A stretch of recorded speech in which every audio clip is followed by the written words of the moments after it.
Yes, family. We're in the midst of Black History Month or Black African History Month, True. and we're here. Entrepreneurship at its finest, and we're here to really talk about why are we making everyone else rich and not using some of these resources to build a beautiful, strong Africa for our children and the future of the world. That's true. And we closer now than we could ever be, because if you look at the time and the speed we are moving, actually Africa is moving faster than we are, because we are caught up on devices that other men make. Africa is making their own devices. So that means they're relying on their own resources and their own minds, techniques, and skills. So we have to get black to that, instead of waiting on the next iPhone or iPad to come out by some other person. Serious business. So actually, when you really study it and know all the real things that makes phones work, the real parts comes from Africa. It's deep in the Congo, which is a real vegetated, fruitful land once again. So we have to get black to it. And the way we can do that is investing our time and money and energy in the land, because there's one land. That means there should be one man. We got to get back to it. Because right now, you look at it like you go to China, right? Jump on a plane. When you reach China, you're going to find a Chinese man in China, right? So when you see the black man, you can't fly to the land called black. You can't get a plane ticket for that. But you can fly to the land called Africa, So when you land in Africa, you see the African man. But you don't see him in his natural states. You might see him as a Kenyan, you might see him as an Ethiopian, a Tanzanian, a Ghanaian, but at the end of the day, it's still one black man. So we have to return to the one state of mind is one land and one man. And that's Africa in its whole fullness. Don't get sidetracked, well, I'm not African, I'm a Kibalan, and I'm this and I'm that. The reality is you're who you are from the color of your skin and the land you come from. So acknowledge that. Right now, even in this time, you got a thing called African American, right? So, in one person, that's an oxymoron. But listen, so you got Africans in America, right? But even the Africans in America don't want no part to do with Africa. They just want to be American. So what happens is you take on American structures. You become to think like Americans. You become to look like Americans. Or you blow it out like this is so. Americans do that. Africans are warriors. Warriors, real strong people that use their hand, their feet, and their minds. Africans speak more than one language. You think that's a dumb person? Can dumb people speak more than one language? So you're speaking at a person that speaks more than one language and they can't speak the language, you speak English, and you tell them they're stupid? And you don't even speak English properly because English is the English word from England, so the proper English ain't even spoken in America. So how's that person stupid and they speak in 4-5 languages? We got to get black to it. We got to realize that the African taught everyone on the earth, from science to technology to even mathematical skills. With an African, the triangle, that shape came from Africa. So know these things, black people, wake up. Stop sleeping on your own dreams. That's why we created Vegan Dream, because I ain't sleeping on mine. Absolutely, I love how you broke that down, and what I want to do is add to that. We're talking about the African continent. So historically, all of the great minds of the African continent have been stolen, even up until this day, where our people are being stolen from via scholarship, job opportunities, and so on. And some of the best of our people from the African continent and the Caribbean islands and just different parts of the African diaspora are here in America and Europe working on these incredible high-tech plantation. And while we're here working on these plantations, we have invaders on the African continent pulling and sucking our resources and making their nations empowered. So family, it's one of the situations where we literally have to take a stand somewhere, because if we continue just to lose all of our great minds, we're not going to build Africa we want to build. So what I'm saying to everybody now is, all right, the great minds have been taken away. So now us as the great minds, the genius, the inventors, the organizers, the business people of today, where's a percentage of us that's willing to commit our life to being a part of that growth by returning the great minds back into the continent? We're talking about we keep working here and giving these nations all of our strength and energy, making them powerful and rich, fueling our own oppression. Yeah. And as my brother, It's time to separate. It's time to separate the nigger from the brothers and sisters. All right, we got too long as niggas in the mix of us brothers and sisters. Why we can't get nothing, we can't organize.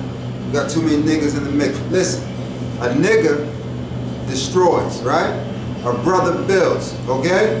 So if you see someone out there, let me tell you, you can separate yourself right time from these niggas. Listen, if you see someone destroying something, right? That's a nigga. All right, you ain't have to worry about his color. Watch what he do. If he's destroying something or building something. If you see a brother building something, that means getting something started from the ground up. That's a brother. Get behind him. Work with him, all right? But if you see a nigga, get away from him, all right? Because everything you see, you're going to destroy it. They're going to tear it up. They don't want nothing. So we have to get black to returning to brothers and sisters. Because listen, when they carried us from Africa, right? They didn't carry us just because we look good and our height was strong and we look like physical beings, okay? They carried us away from our mind and our skill, okay? So they came to Africa first, right? And they got the gold, they got rubies, diamonds. They took all that, right? But then they got it to their country and guess what? They couldn't do nothing with it. They just had the wealth. So guess what they went back to Africa for?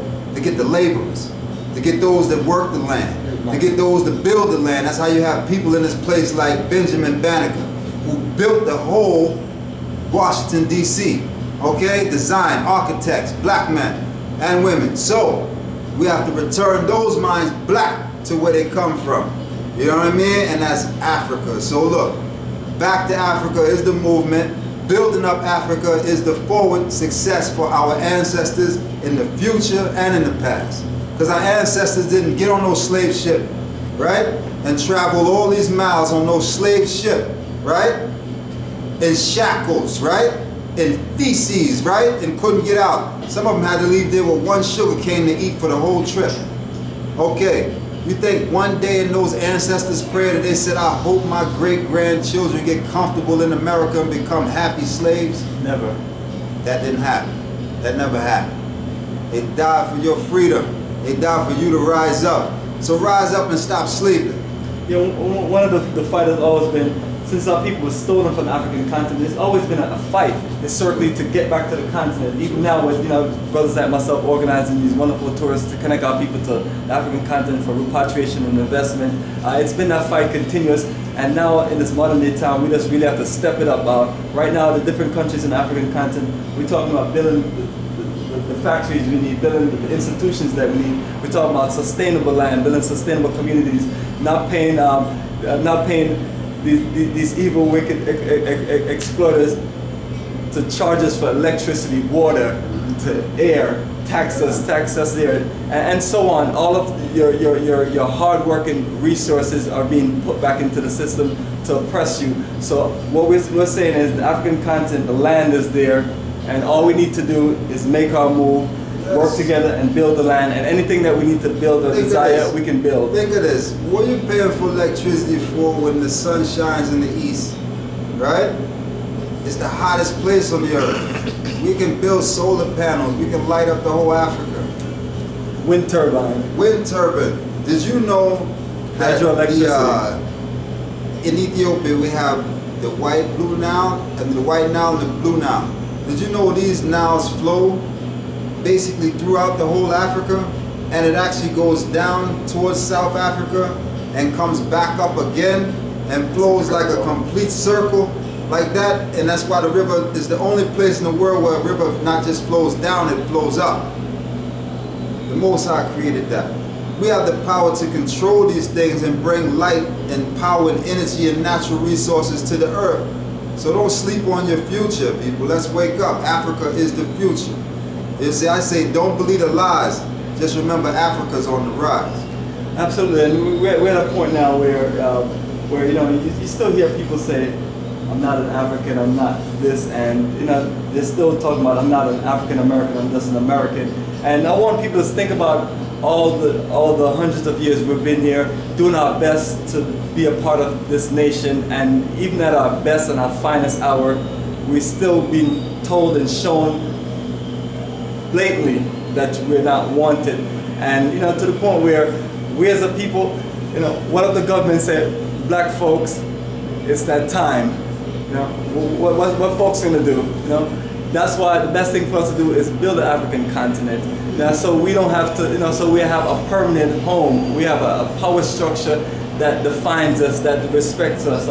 Just like the Chinese that are here and they have their, you know, their country, just like all other nations, you know, who are here doing business. So this is what America is. America is strictly a business nation. You know what I mean? We're getting too comfortable being here. You know, we need to do the business we need to do and offset these resources to the African continent, just like other nations of people do. The Indians that are here that's doing incredible work and taking over technology, what are they doing? Building India. True. And that's what we, you know, so that's... As we get black too, we have to learn one thing. See, we're not outnumbered, we're just out-organized. And I didn't make this up. Stokely Carmichael told you this years ago. It just still makes sense. We're not outnumbered, we are out-organized. Okay? So let that sink in and let you know that this is reality. Give thanks to my President Bomani coming through a reality shop. Pretty much, this is it. Right now, we got black-owned business right here. We doing business, we supporting each other, we respecting one another, and we building. It starts from that. I decided to do donuts because no one else was doing it, so I wanted to do something that no one's doing. So I did donuts, but I did it for you and for my people, so we can see something, we doing something. Because we ain't doing nothing. That asks me what we got. I say we ain't got nothing, but we need everything, but we ain't got nothing. And then we get to that point, we realize that what we start from is building up Africa, not America. We can't build this land. We're gonna be taxed out this world. We gotta get to a land where we tax-free, you know? So we have to return to what's ours, which is Africa, and invest in building it. I'm thankful for my brother, making sure y'all get a chance to go take a journey of a lifetime to Africa and experience this for yourself, because people need that. You need to realize what's good for you. Hey, if a lion left Africa, right, and you carried him to the United States, is he a United States lion? That's a good one. He's still an African lion. So you're an African first, you're not African American. Again, you're taking more of the ways of America and leaving out Africa. You are African first, remember that. Race first, is who said that? Marcus Garvey. Race first. And that's what we got to get black to, our race first. And Garvey had it, you know, Garvey had the plan laid out. I mean, Garvey was that visionary that talked about us building a nation for ourselves in Africa at a time where our people were being pulled and drawn to different, different things that were going on in America. And you know, we're looking almost like 100 years later.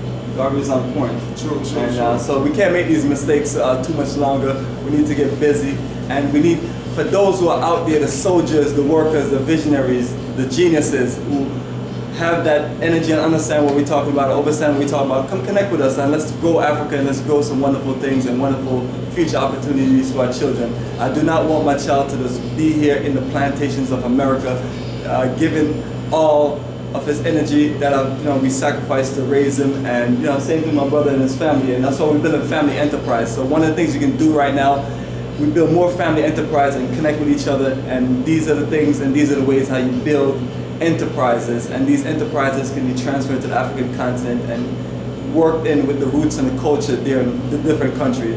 So family, it's time to get busy with this. It's time to get busy, bro, and that's what it starts. But remember, each one teach one. So whatever you learn, remember to teach another one. And that person can teach another one, and knowledge keep growing. Don't look at it as like we stagnated. We are progressive people. Babylon stagnated, that's why they've fallen. We are constantly rising because we elevate through mental, spiritual, physical balance. We conquer through the mental force. But the physical force now is what's holding people back is yourself. So just remember that. You're more stronger when you think stronger. You understand? That's why we got strong drinks, because we don't too many soft drinks out there. Yes, Bridget. You know what I mean? So you gotta get in strong drinks so you can think strong and move strong, you know what I mean? Instead of this weak old soft thing now we're going through. You know what I mean? And the women, you gotta get comfortable listening to real men again. Instead of these little soft dudes, you know what I mean? Because they lead you astray. We gotta get back to real men. I ain't here to fix your nation building. I ain't here to fix your hair and your makeup, none of that.